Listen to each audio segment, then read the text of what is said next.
छठी माई के करी के पूजनावा बाजिन करेली पुकार, बाजिन करेली पुकार।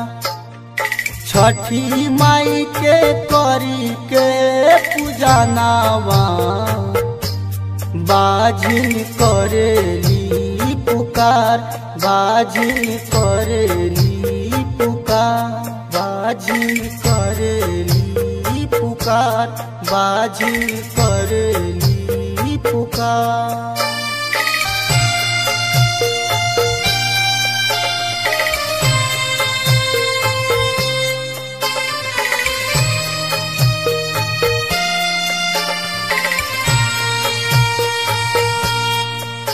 आप सुन रहे हैं सिंगर तिवारी दीपू की आवाज में।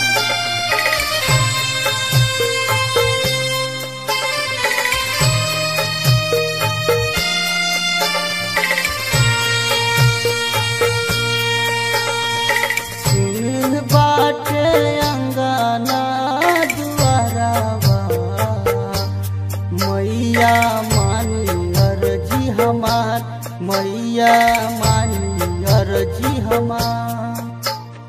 सुनो बाटे अंगना दुआरावा मैया मानी अर्जी हमार, मैया मानी अर्जी हमार, मैया मानी अर्जी हमार, मैया मानी अर्जी हमार।